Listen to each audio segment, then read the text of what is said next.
Hello everyone, ఈరోజు recipe వచ్చేసి మామిడి పండ్ల మిల్క్ షేక్. సో మామిడి పండ్ల మిల్క్ షేక్ అనేది వేసవి కాలంలో రుచికరమైన మరియు ఆరోగ్యకరమైన పానీయం.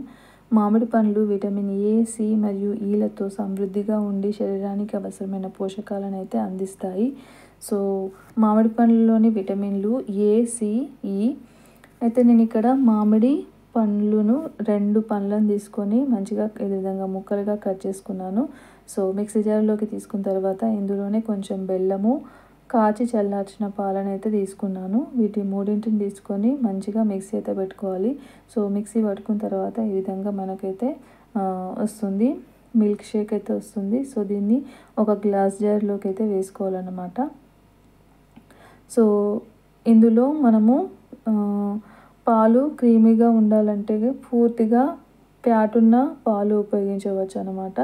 సో ఇక్కడ నేను గార్నిష్ కోసం మామిడి పండు ముక్కలు, అదేవిధంగా బాదం పలుకు ముక్కలను అయితే వేసాను. సో చక్కెరకు బదులుగా, అదేవిధంగా బెల్లం బదులుగా తేనె కూడా ఉపయోగించవచ్చు అన్నమాట. సో ఇలా తయారు చేసిన మామిడి పండు మిల్క్ షేక్ రుచికరంగా ఉండడమే కాకుండా మీ శరీరానికి అవసరమైన విటమిన్లు మరియు పోషకాలను కూడా అందిస్తుంది. సో ఈ వేసవిలో ఈ మామిడి పండు మిల్క్ షేక్ని ఆస్వాదించి ఆరోగ్యాన్ని కాపాడుకోండి. సో ఇక్కడ నెక్స్ట్ రెసిపీ వచ్చేసి మామిడి పండు లస్సీ. సో మామిడి పండ్లలో విటమిన్లు అయితే చెప్పాను కదా, ఏసీఈ అనే విటమిన్లు అయితే ఉంటాయి.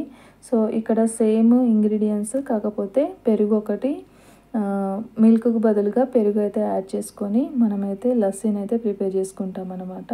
సేమ్ అదేవిధంగా మిక్సీ పట్టుకొని సో గ్లాస్ జార్లోకి అయితే వేసుకోవాలి. వేసుకున్న తర్వాత దానిపైన మామిడి పండు ముక్కలు, అదేవిధంగా సో గార్నిష్ కోసం అయితే మంచిగా బాదం పలుకులను అయితే సో మనమైతే ఇక్కడ వేసుకోవచ్చు. ఇక్కడ పెరుగు బదులుగా బటర్ మిల్క్ కూడా లేకపోతే పాలతో కూడా చేసుకోవచ్చు. అదేవిధంగా చక్కెరకు బదులుగా తేనె కూడా ఉపయోగించవచ్చు. Thank you for watching. Have a nice day.